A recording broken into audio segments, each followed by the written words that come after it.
DOMYMATHSിലേക്ക് ഏവർക്കും സ്വാഗതം. ഇന്ന് നമ്മൾ ബോർഡ്സ് ആൻഡ് സ്ട്രീംസിലെ നാലാമത്തെ വീഡിയോ ആണ് ചെയ്യാൻ പോകുന്നത്. 1, 2, 3 വീഡിയോസ് ഞാൻ ഐ ബട്ടണിൽ കൊടുത്തിരിക്കാം, കണ്ട് പഠിച്ചിരിക്കുക. നേരെ ക്വസ്റ്റ്യനിലേക്ക് പോകാം. എന്താ first question? The ratio of the speeds of a motor boat and a current. ബോട്ടിൻ്റെയും സ്ട്രീമിൻ്റെയും സ്പീഡ്സിൻ്റെ റേഷ്യോ തന്നിട്ടുണ്ട്. ബോട്ടിൻ്റെയും സ്ട്രീമിൻ്റെയും സ്പീഡ്സിൻ്റെ റേഷ്യോ ഈസ് 18:7. ഇതാണ് ബോട്ടിൻ്റെയും സ്ട്രീമിൻ്റെയും സ്പീഡിൻ്റെ ratio. If the boat covers a certain distance along the current, along the വെച്ചാൽ ഡൗൺ സ്ട്രീം പോകാനായിട്ട് in 1 hour 6 minutes 1 hour 6 minutes എടുത്തു. ഡൗൺ സ്ട്രീം പോകാൻ 1 hour 6 minutes എടുത്തെങ്കിൽ it will come back in എത്ര സമയം കൊണ്ട് തിരിച്ച് അപ് സ്ട്രീം വരും എന്നാണ് ചോദ്യം. അതിന് ഡൗൺ സ്ട്രീമും അപ് സ്ട്രീമും സ്പീഡ്സിൻ്റെ അറിയാമെങ്കിൽ ചെയ്യാൻ പറ്റും. അതിന് നമ്മൾ വേഗത്തിൽ എന്താ ചെയ്യാൻ പോകുന്നത് നോക്കൂ. ബോട്ടിൻ്റെയും സ്ട്രീമിൻ്റെയും സ്പീഡ്സിൻ്റെ റേഷ്യോ ഇതാണെങ്കിൽ downstream to upstream സ്പീഡിൻ്റെ റേഷ്യോ ഡൗൺ ടു അപ്പ് നേരത്തെ നമ്മൾ ചെയ്തിട്ടുണ്ട്. സിമിലർ ക്വസ്റ്റ്യൻസ്, സിമിലർ ഐഡിയസ് വെച്ചുള്ള questions. Down to up, down എന്ന് വെച്ചാൽ ഇതിൻ്റെ സമ്മാണ്. അപ്പോൾ 25:2 റേഷ്യോ ആണ്, ആക്ച്വൽ അല്ല. 25:2 അപ്പം എന്ന് വെച്ചാൽ ഡിഫറൻസ് ആണ്. 18 - 7 11 ആണ്. ഇതാണ് down to up speeds ratio. Speeds ratio ഇങ്ങനെയാണെങ്കിൽ സെയിം ഡിസ്റ്റൻസ് ആയതുകൊണ്ട് അപ്പും ഡൗണും പോകുന്ന സെയിം ഡിസ്റ്റൻസ് ആയതുകൊണ്ട് ടൈം റേഷ്യോ തിരിച്ചായിരിക്കും എന്ന് പഠിച്ചിട്ടുണ്ട്. അപ്പോൾ ടൈമിൻ റേഷ്യോ 11:25 ആയിരിക്കും. ഈ 1 hour 6 minutes എന്താണ്? ഡൗൺ സ്ട്രീം പോകാനെടുത്ത സമയമാണ്. ഡൗൺ സ്ട്രീം പോകാനെടുത്ത സമയത്തിന് റേഷ്യോയിൽ 11 ആയിട്ടാണ് കാണിച്ചിരിക്കുന്നത്. ഈ 11 ആണ് 1 hour 6 minutes. 11 1 hour 6 minutes ആണ്. എന്താ 1 hour 6 minutes എന്ന് വെച്ചാൽ 1 hour 6 minutes വേണമെങ്കിൽ മിനിറ്റിലാക്കാം, അവറിലാക്കാം, എങ്ങനെ വേണമെങ്കിൽ ചെയ്യാം. അവറിലാക്കിയ ഫ്രാക്ഷൻ വരും. അങ്ങനെ ഫ്രാക്ഷൻ നമ്മൾ പേടിക്കേണ്ട ആവശ്യമില്ല. ഞാൻ അവറിലോട്ട് തന്നെ മാറ്റാൻ പോവാം. 6 minutes എന്ന് വെച്ചാൽ എത്ര? അവർ 60 കൊണ്ട് ഡിവൈഡ് ചെയ്യുക. അപ്പോൾ 6/60 1/10 എന്ന് വരും. ഇത് 1 and 1/10 ആണ്. 1 and 1/10 1 and 1/10 hours ആണ്. 1 and 1/10 എന്ന് വെച്ചാലോ 10 + 1 11/10 hours ആണ്. അപ്പോൾ 11 എന്ന് പറയുന്നത് 11/10 hours ആണ്. എന്ത് നമുക്ക് അറിയേണ്ടത്? It will come back in. ഇത് ഡൗൺ സ്ട്രീം പോകുന്ന ടൈമാണ്, ടൈം റേഷ്യോ. ഇത് ഡൗൺ സ്ട്രീം പോകുന്ന ടൈം 11. ആ 11 ആണ് ആക്ച്വൽ 11/10 hours നമ്മൾ കണ്ടുപിടിച്ച് വെച്ചിരിക്കുന്നത്. അപ് സ്ട്രീം പോകാൻ എടുക്കുന്ന ടൈം കാണിക്കുന്നത്, റേഷ്യോയിൽ കാണിക്കുന്നത് 25 ആയിട്ടാണ്. ഈ 25ൻ്റെ ആക്ച്വൽ അറിയാമെങ്കിൽ അതാണ് ആൻസർ. 11 അറിയാം, 25 എഴുതാൻ സിമ്പിളായിട്ട് ഇവിടെ നോക്കിയാൽ മതി.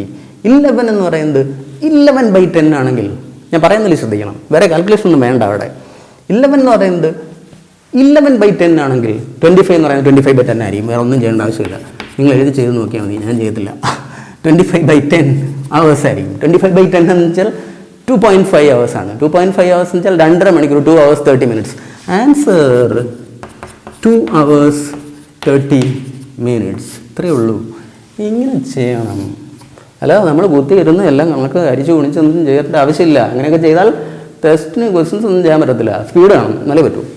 നെക്സ്റ്റ് ക്വസ്റ്റ്യൻ നോക്കിയാൽ the ratio of the speeds of a motor boat and a current is 17:11. ബോട്ടിൻ്റെയും സ്ട്രീമിൻ്റെയും സ്പീഡ്സിൻ്റെ റേഷ്യോ 17:11. വേഗം ചെയ്യണം. 17:11 ആണ് ബോട്ടിൻ്റെയും സ്ട്രീമിൻ്റെയും സ്പീഡിൻ്റെ റേഷ്യോ. സിമിലർ ക്വസ്റ്റ്യൻ ആയതുകൊണ്ട് ഞാൻ ഒരുപാടൊന്നും പറയാനില്ല, വേഗം ചെയ്യാൻ പോവുക. Down to up speeds ratio എന്തായിരിക്കും? ഇതിൻ്റെ സം ഡൗണും ഡിഫറൻസ് അപ്പും ആണ്. അപ്പോൾ 28:17 - 11 6. 28:6 ആണ്. 28:6 വേണമെങ്കിൽ സിംപ്ലിഫൈ ചെയ്യാം. 14:3 ആക്കി എഴുതാം. 14:3 ആണ്. അത് സ്പീഡ്സ് റേഷ്യോ ആണെങ്കിൽ ടൈം റേഷ്യോ 3:14 ആണ്. ഇനി എന്താ ക്വസ്റ്റ്യനിലുള്ളത്? If the boat covers a certain distance along the current downstream in 4 hours 48 minutes. 4 hours 48 minutes downstream പോകും. 4 hours 48 minutes downstream പോകും. ഡൗൺസ്ട്രീം പോകാൻ എടുക്കുന്ന ടൈമിനെ ഇവിടെ റേഷ്യോയിൽ കാണിച്ചിരിക്കുന്നത് 3 എന്നാണ്. അപ്പോൾ ഈ 3 ആണിത്. 4 hours 48 minutes ആണ്. ഞാൻ അവരിലേക്ക് മാറ്റാൻ പോവാണ്. നിങ്ങൾ മിനിറ്റിലേക്ക് മാറ്റുമായിരിക്കും എളുപ്പത്തിന് വേണ്ടി. എന്നാൽ 60 കൊണ്ട് മൾട്ടിപ്ലൈ കംപ്ലീറ്റ് മിനിറ്റിലേക്ക് ഞാൻ അങ്ങനെ ചെയ്യത്തില്ല. ഇങ്ങനെ തന്നെ പഠിക്കണം. 48 മിനിറ്റ്സിന് hours ആക്കാൻ 60 കൊണ്ട് ഡിവൈഡ് ചെയ്യും. ആ 48/60 എന്ന് വരും. 48/60 ഒരു 12 ക്യാൻസൽ ചെയ്ത് മോളി 4 താഴെ 5 വരും. അപ്പോൾ 4 and 4/5 എന്ന് വരും. 4 and 4/5. അപ്പോൾ ഇത് 4 and 4/5 ആണ്. 4 and 4/5 എന്ന് വെച്ചാലോ 20, 24. 24/5. 24/5 hours ആണ്. അപ്പോൾ 3 എന്ന് പറയുന്നത് 24/5 hours ആണ് 3 എന്ന് പറയുന്നത്. എന്താ നമുക്ക് വേണ്ടത്? It will come back in, തിരിച്ച് വരിക. ഇതാണ് ഡൗൺ സ്ട്രീം പോകുന്ന ടൈം 3. ആ 3 ആണ് 24/5 hours. അപ് സ്ട്രീം പോകുന്ന ടൈം 14 ആണ്. 14 എത്രയാണെന്ന് എഴുതിയാൽ മതി. വേഗത്തിൽ എങ്ങനെ എഴുതുന്നു നോക്കണം. 3 എന്ന് വെച്ചാൽ 24/5. ഈ 3 എന്ന് 24/5 പോകാനേ ഒരു 8 കൊണ്ട് മൾട്ടിപ്ലൈ ചെയ്ത് 5 കൊണ്ട് എഴുതിയാൽ പോരെ. ഇതിനെ 8 കൊണ്ട് 24/5 എന്ന് എഴുതിയാൽ മതി. ഞാൻ ഇതിന് 8 കൊണ്ട് മൾട്ടിപ്ലൈ ചെയ്ത് 5 കൊണ്ട് എഴുതാൻ കഴിച്ചാൽ മതി. ഇതിന് 8 കൊണ്ട് മൾട്ടിപ്ലൈ ചെയ്തേ 14 8 എന്ന് വെച്ചാൽ എത്രയാണ്? 112 ആണ്. ടേബിൾസ് പഠിച്ചാൽ മതി. അല്ലെങ്കിൽ സ്പ്ലിറ്റ് മൾട്ടിപ്ലൈ ആണ്. 10 എന്നും 4 എന്നും വിചാരിച്ചിട്ട് 8 കൊണ്ട് മൾട്ടിപ്ലൈ 18, 32, 112 എന്ന് കിട്ടും. 112/5. കാൽക്കുലേഷനൊക്കെ ഇങ്ങനെ ചെയ്താൽ പറ്റുള്ളൂ. അത് ഞാനിങ്ങനെ സ്പീഡിൽ പറയാൻ മനസ്സിലായില്ല. നിങ്ങൾ എഴുതി ചെയ്ത് നോക്കിയാൽ മാത്രം മതി. എപ്പോഴും സ്പീഡ് ഉണ്ടാകണമെന്നെങ്കിൽ ഞാൻ ഓടിയാൽ മാത്രം നിങ്ങൾ എൻ്റെ പുറകെ ഓടും. ഞാൻ സ്ലോയിൽ നടന്നാൽ നിങ്ങൾ അതിലും സ്ലോയിൽ നടക്കും. അതുകൊണ്ട് ഇനി ഞാൻ സ്ലോയിൽ നടക്കാൻ പോകുന്നില്ല. 100 വീഡിയോസ് ആകാറായി. കുറച്ചൊക്കെ ഞാൻ സ്ലോയിൽ നടന്നു. ഇനി വേഗം ഓടും. നിങ്ങൾ കുറേ ഓടിക്കണം. അപ്പം 3 എന്ന് വെച്ചാൽ 24/5 എന്ന് വെച്ചാൽ ഇൻറ്റു 8/5 ആണ്. ഇതിന് ഇൻറ്റു 8/5 എന്ന് എഴുതിയാൽ മതി. ഇൻറ്റു 8 ടേബിൾസ് പഠിച്ചാൽ അറ്റടിക്ക് 112 എന്ന് എഴുതും. പഠിക്കാത്തവർ സ്പ്ലിറ്റ് മൾട്ടിപ്ലിക്കേഷൻ എങ്കിലും പഠിച്ചിരിക്കണം. 10 എന്നും 4 എന്നും വിചാരിക്കുക. 10 80 ആണ്, 4 32 ആണ്, 18, 32, 112. 112/5 hours എന്ന് കിട്ടും. 112/5 ഡിവൈഡ് ചെയ്യാമല്ലോ. 5 കൊണ്ട് ഡിവൈഡ് ചെയ്ത് 22. 2 ടൈംസ് 12 വീണ്ടും 2 ടൈംസ് 22 and 2/5 hours എന്ന് കിട്ടും. 22 and 2/5 hours എന്ന് വെച്ചാൽ എന്താണ് ആൻസർ? 22 and 2/5 hours.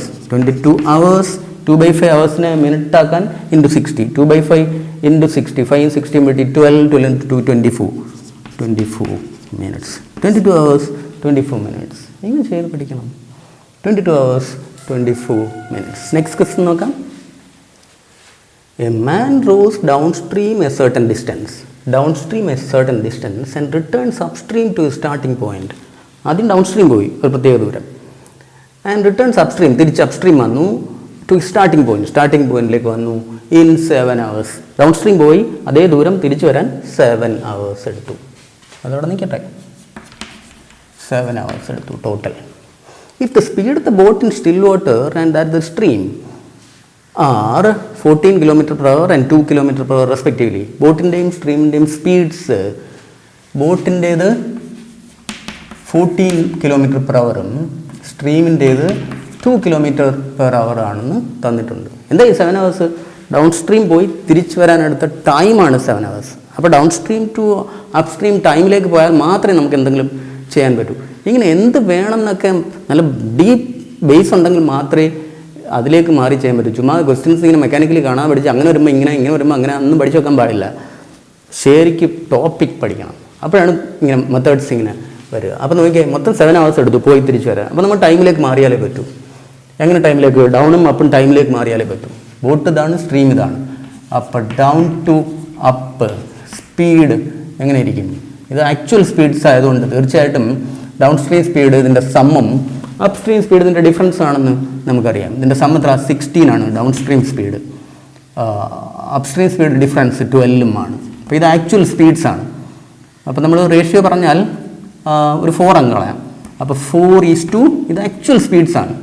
അപ്പോൾ റേഷ്യോ പറഞ്ഞാൽ ഒരു 4 അങ്ങ് കളഞ്ഞാൽ 4:3 എന്ന് വരും. സ്പീഡ് റേഷ്യോ ഇതാണ്. സ്പീഡ് റേഷ്യോ ഇതാണെങ്കിൽ ടൈം റേഷ്യോ തിരിച്ചായിരിക്കും. 3:4 ആയിരിക്കും ടൈം റേഷ്യോ.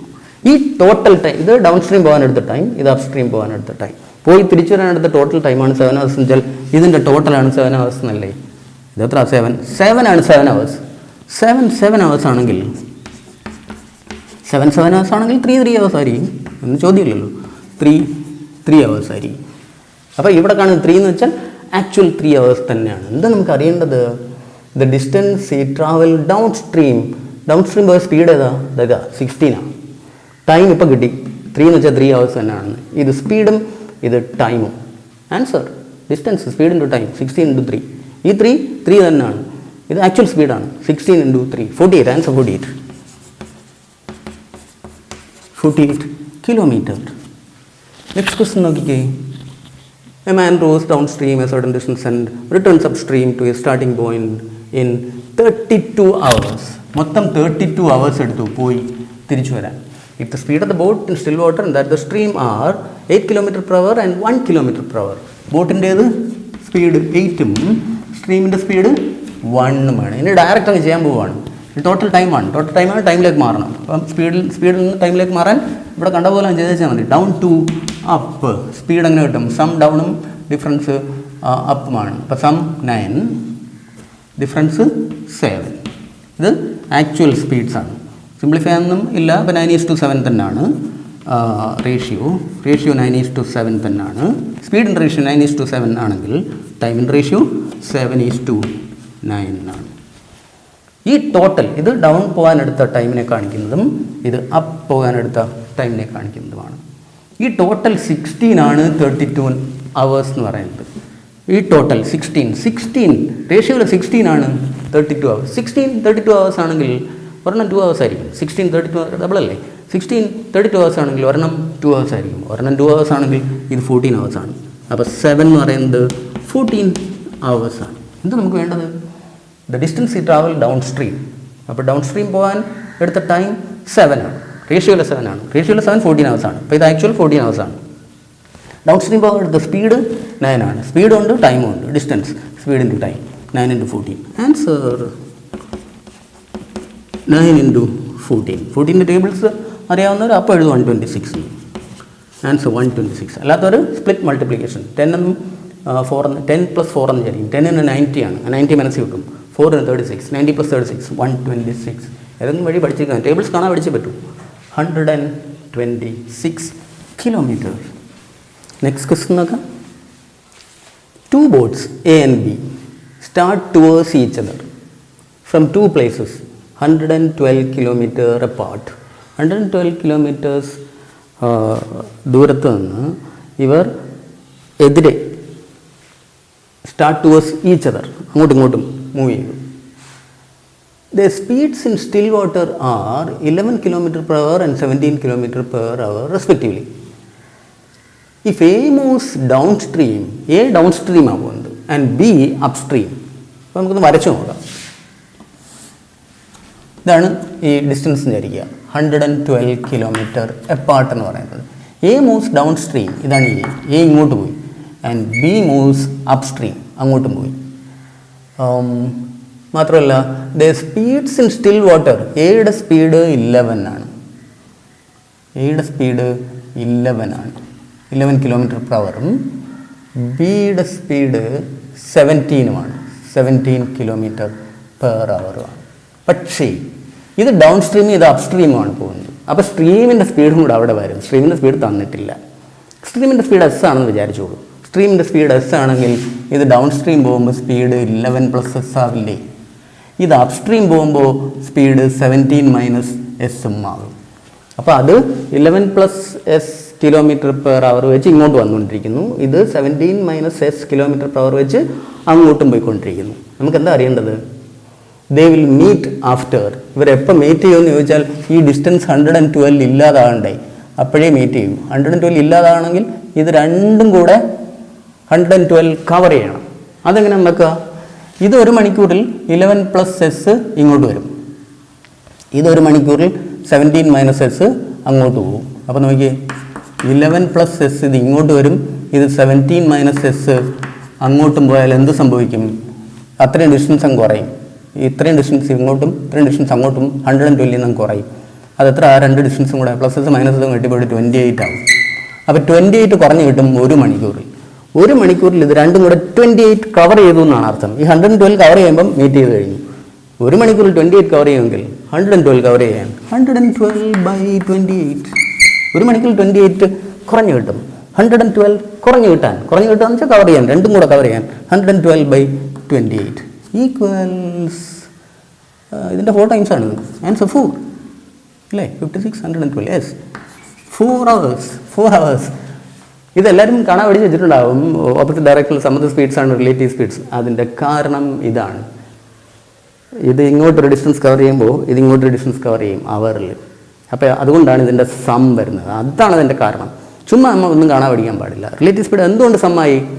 ഇതൊരു മണിക്കൂറിൽ ഇങ്ങോട്ടും ഇതൊരു മണിക്കൂറിൽ ഇങ്ങോട്ടും ഇത്രയും ഡിസ്റ്റൻസ് കവർ ചെയ്യുമ്പോൾ അതിൻ്റെ സമ്മാണ് കുറഞ്ഞ് കിട്ടുന്നത്. അതുകൊണ്ടാണ് റിലേറ്റീവ് സ്പീഡ് സം ആയത്. അത് നമ്മൾ പ്രാക്ടിക്കലി ഇങ്ങനെ ചെയ്ത് കഴിഞ്ഞാൽ ഒരു മിനിറ്റൊന്നും വേണ്ട, അതിന് മുമ്പ് ആൻസർ കിട്ടും. Answer 4 hours. നെക്സ്റ്റ് ക്വസ്റ്റ്യൻ നോക്കിയേ, similar question. 2 boats A and B start towards each other from 2 places 102 kilometer apart. ഇതേപോലെ 102 kilometer apart. Their speeds in still water are 8 km per hour and 9 km per hour respectively.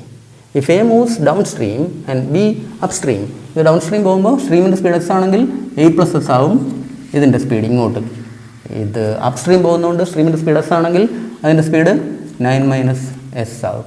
അപ്പോൾ ഒരു മണിക്കൂറിൽ ഇത് 8+s ഇങ്ങോട്ടും ഇത് 9 - s അങ്ങോട്ടും പോകും. അപ്പോൾ കുറഞ്ഞ് കിട്ടുന്ന സ്പീഡ് 8+s + 9 - s ആവും. +s - s വേണ്ടി പോയിട്ട് ഒരു മണിക്കൂറിൽ 17. ഇത് രണ്ടും കൂട്ടി വെച്ചാൽ മതി. പക്ഷേ അങ്ങനെ കാണാൻ പഠിച്ചു വെക്കാൻ പാടില്ല. കാരണം അറിഞ്ഞ് പഠിച്ചാൽ നമുക്ക് എങ്ങനെയൊക്കെ കറങ്ങി അറിഞ്ഞാലും നമ്മൾ പൂച്ച മോളിൽ നിന്ന് വീഴത്തില്ല, അതേപോലെ ഇരിക്കും. അപ്പോൾ 17. അപ്പോൾ ഒരു മണിക്കൂറിൽ 17 കുറഞ്ഞ് കിട്ടിയാൽ ഈ ഡിസ്റ്റൻസ് ഇങ്ങനെ ഇല്ലാതാവുമ്പോഴാണ് മീറ്റ് ചെയ്യുന്നത്. 0 ആയി കിട്ടണം. 102 കുറഞ്ഞ് കിട്ടണം. ഒരു മണിക്കൂറിൽ 17 കുറഞ്ഞ് കിട്ടിയാൽ 102 കുറഞ്ഞ് കിട്ടാൻ 102/17. ആൻസർ 102/17. ആൻസർ 17 × 6 അല്ല ഇത്. ആൻസർ 6 ടേബിൾ പഠിക്കുക, അപ്പോൾ കിട്ടും. 17 × 60 + 40 102s. ആൻസർ 6. എങ്ങനെ ചെയ്യണം? നെക്സ്റ്റ് ക്വസ്റ്റ്യൻ നോക്കാം. A man can row 8 km per hour in still water. അപ്പോൾ ബോട്ടിൻ്റെ സ്പീഡ് ഡയറക്റ്റ് തന്നു 8. If the speed the stream is 3 km per hour, സ്ട്രീമിൻ്റെ സ്പീഡ് 3 ആണ്. He takes 12 hours more to row up than to row down. താഴേക്ക് പോകുന്നതിനേക്കാൾ 12 hours കൂടുതൽ time എടുക്കും മുകളിലേക്ക് പോകാൻ. ആ ടൈം ഡിഫറൻസ് ആണ് 12 hours. ടൈം ഡിഫറൻസ് ആണ് 12 hours. എങ്ങനെയുള്ള ടൈം ഡിഫറൻസ്? എപ്പോഴും മുകളിലേക്ക് പോകാനാണ് കൂടുതൽ ടൈം എടുക്കുന്നത്. അപ്പോൾ താഴേക്ക് പോകുന്നതിനേക്കാൾ 12 hours കൂടുതലെടുക്കും സെയിം ഡിസ്റ്റൻസ് മുകളിലേക്ക് പോകാൻ. അപ്പോൾ നമ്മൾ ടൈമിലേക്ക് വന്നാലേ ചെയ്യാൻ പറ്റും. ഇത്രയേ ഉള്ളൂ. എന്താ വേണ്ടതിന്? ദ ഡിസ്റ്റൻസ് ഈസ്, ആ ഡിസ്റ്റൻസ് കണ്ടുപിടിക്കണം. വളരെ ഈസി. ബോട്ടിൻ്റെയും സ്ട്രീമിൻ്റെയും സ്പീഡ് ഉണ്ടെങ്കിൽ നമുക്ക് ടൈമിലേക്ക് മാറാൻ എന്താ ചെയ്യുന്നത്? Down to up speed ratio അങ്ങ് എഴുതും. ഡൗൺ ടു അപ്പ് സ്പീഡ് എങ്ങനെയാണ്? ഡൗൺ 11ഉം ഇതിൻ്റെ സം ഡൗണും അപ്പ് ഇതിൻ്റെ ഡിഫറൻസായ 8 - 3 5ഉമാണ്. 11 ഫാക്ടേഴ്സ് നിങ്ങൾ കളയാനില്ലാത്തതുകൊണ്ട് റേഷ്യോയും 11:5 തന്നെയാണ്. അപ്പോൾ സ്പീഡ് റേഷ്യോ 11:5. സ്പീഡ് റേഷ്യോ 11:5 ആണെങ്കിൽ ടൈം റേഷ്യോ തിരിച്ചാണെന്ന് നമുക്കറിയാം. 5:11 ആണ്. അപ്പം റേഷ്യോയിൽ നമ്മൾ നോക്കിയാൽ ഡൗണിന് 5 എടുത്താൽ അപ്പിന് 11 എടുക്കും. ആ ടൈം ഡിഫറൻസ് എത്രയാണ്? 6 ആണ്. ഇതിനേക്കാൾ 6 ആണ് കൂടുതൽ എടുക്കുന്നത്. ഈ 6 ആണ് 12 hours. 12 hours കൂടുതൽ എടുക്കുന്നതാണ് പറയുന്നത്. അപ്പോൾ റേഷ്യോയിൽ കാണുന്നത് 6, റേഷ്യോയിൽ 6 ആണ് കൂടുതൽ എടുക്കുന്നതായിട്ട് കാണുന്നത്. ഡൗണിൽ പോകുന്നതിനേക്കാൾ അപ്പിന് 6 ആണ് കൂടുതൽ. ഈ 6 12 hours ആണ്. 6 12 hours ആണെങ്കിൽ 6 12 hours ആണെങ്കിൽ 5 10 hours ആയിരിക്കും. 6 12 ആണ്, ഡബിൾ അല്ലേ? 6 12 hours ആണെങ്കിൽ 5 10 hours ആയിരിക്കും. ഈ 5 10 hours ആയിരിക്കും. 6 12 hours ആണെങ്കിൽ 5 10 hours ആയിരിക്കും. അപ്പോൾ ഇവിടുത്തെ ആക്ച്വൽ 10 hours ആണ്. ഇത് 10 hours ആണ്. എന്ത് നമുക്ക് വേണ്ടത്? ഡിസ്റ്റൻസ്. ഡിസ്റ്റൻസ് ഈ ഡിസ്റ്റൻസ് ആയിരിക്കും. ഡൗൺ സ്ട്രീം പോയ ഡിസ്റ്റൻസ് ആണല്ലോ ഡിസ്റ്റൻസ്, അല്ലെങ്കിൽ അപ്പ് സ്ട്രീം പോയത്. ഇപ്പോൾ ഡൗൺ സ്ട്രീം ടൈം കിട്ടിയതുകൊണ്ട് അത് തന്നെ ചെയ്താൽ മതി. പിന്നെ അപ്പ് ചെയ്യേണ്ട ആവശ്യമില്ല, സെയിം ഡിസ്റ്റൻസ് തന്നെ കിട്ടും. അപ്പോൾ 11 സ്പീഡിൽ 10 hours പോകുന്നതാണ് distance down stream. Answer 11 × 10 110. Time into speed into time. Answer 11 × 10 110 kilometre. Next question നോക്കിക്കേ, same question. A man can row 17 km in still water. 17 km per hour in still water. അപ്പോൾ ബോട്ടിൻ്റെ speed 17 km per hour in still water. If the speed of the stream is 1 km per hour, സ്ട്രീമിൻ്റെ speed 1ഉമാണ്. ഇനി ഇതുപോലെ അങ്ങ് ചെയ്താൽ മതി. He takes 1 hour more. അപ്പോൾ ആ ഡിഫറൻസ് 1 hour ആണ്. അപ്പ് പോകാൻ 1 hour കൂടുതലെടുക്കും ഡൗൺ പോകുന്നു. 1 hour more to row up than to row down. താഴേക്ക് പോകുന്നതിനേക്കാൾ 1 hour കൂടുതലെടുക്കും മുകളിലേക്ക്. അത് നേരത്തെ കണ്ടു. അപ്പോൾ ആ ഡിഫറൻസ് ആണ് 1 hour. അപ്പോൾ നേരെ ടൈമിൽ വരണം. ടൈമിൽ വരണമെങ്കിൽ സ്പീഡ് റേഷ്യോയിൽ പോകണം. Ratio down to up ratio speed എങ്ങനെ ഇരിക്കും? ഇതിൻ്റെ സമ്മാണ് ഡൗൺ 18, ഇതിൻ്റെ ഡിഫറൻസ് ആണ് അപ്പ് 16. ഒരു 2 അങ്ങ് കളഞ്ഞാൽ 9:8 എന്ന് വരും. അപ്പോൾ സ്പീഡ് റേഷ്യോ 9:8 ആണെങ്കിൽ ടൈം റേഷ്യോ തിരിച്ച് 8:9 ആയിരിക്കും. അപ്പോൾ ഇവിടെ 1 ആണ് കൂടുതൽ കാണുന്നത്. ഈ 1 ആണ് 1 hour. 1 hour ആണെങ്കിൽ 8 hours ആയിരിക്കും. അപ്പോൾ ഇത് 8 hours തന്നെയാണ്. ആക്ച്വലി 8 hour 1 hour ആണ്. അപ്പോൾ 8 hours ആണ്. ഇത് 8 hours തന്നെയാണ്. ആ സമയത്ത് സ്പീഡോ 18 ആണ്. അപ്പോൾ സ്പീഡും ഉണ്ട് ടൈമും ഉണ്ട്. ഡിസ്റ്റൻസ് 18 × 8. ആൻസർ 18 × 8. ടേബിൾസ് അറിയാവുന്നവർക്ക് അപ്പോഴേ 144 എന്ന് എഴുതാം. അല്ലെങ്കിൽ സ്പ്ലിറ്റ് മൾട്ടിപ്ലിക്കേഷൻ. ഇതിന് 10 എന്നും 8 എന്നും വിചാരിക്കുക. 10 ന് 80, 8 ന് 64. 10 ന് 80 മനസ്സിൽ വെക്കണം. 8 ന് 64, 80 + 64 144 കിലോമീറ്റർ. കാൽക്കുലേഷൻസ് ഇങ്ങനെ സ്പീഡാക്കിയാലേ പറ്റൂ. ഐഡിയാസ് ഞാൻ തരാം, പക്ഷേ കാൽക്കുലേഷൻ എനിക്ക് ഇവിടെ ഇരുന്നുകൊണ്ട് നിങ്ങൾക്ക് തരാൻ പറ്റില്ല. എല്ലാവരും ടേബിൾസ് നല്ല വൃത്തിയായി പഠിക്കുക. ഞാൻ ഈ ചെയ്യുന്നത് പോലെയൊക്കെ ചെയ്യാൻ ശ്രമിക്കണം. കുറച്ച് കാലം അങ്ങനെ ശ്രമം ആകുമ്പോഴത്തേക്ക് നിങ്ങൾക്ക് സ്പീഡായിക്കോളും. ഞാൻ നിങ്ങളെപ്പോലെയൊക്കെ സാധാരണ സ്കൂൾ കോളേജിലൊക്കെ പഠിച്ചു വന്നിട്ടുള്ള ആളാണ്. അപ്പം ബാക്കിയൊക്കെ നമ്മുടെ സ്വന്തം ശ്രമം കൊണ്ടേ നേടിയെടുക്കാൻ പറ്റും. അതുകൊണ്ട് എല്ലാവരും മാക്സിമം ട്രൈ ചെയ്യുക, ഹാർഡ് വർക്ക് ചെയ്യുക. ഞാൻ ഈ വീഡിയോയിൽ കാണിക്കുന്നത് അതേപോലെ നിങ്ങൾ ക്വസ്റ്റ്യൻസ് എടുത്ത് ചെയ്യുക. ഡൗട്ട്സ് ഏതുണ്ടെങ്കിലും നിങ്ങൾക്ക് ഗ്രൂപ്പിൽ വന്നാൽ മതി. ഗ്രൂപ്പിൻ്റെ ലിങ്ക് ഡിസ്ക്രിപ്ഷനിലുണ്ട്. ഗ്രൂപ്പിൽ വരിക, ഡൗട്ട്സ് ഉള്ളത് അവിടെ പോസ്റ്റ് ചെയ്താൽ മതി, ചെയ്ത് കിട്ടും. ഹാർഡ് വർക്ക് ചെയ്യും. All the best.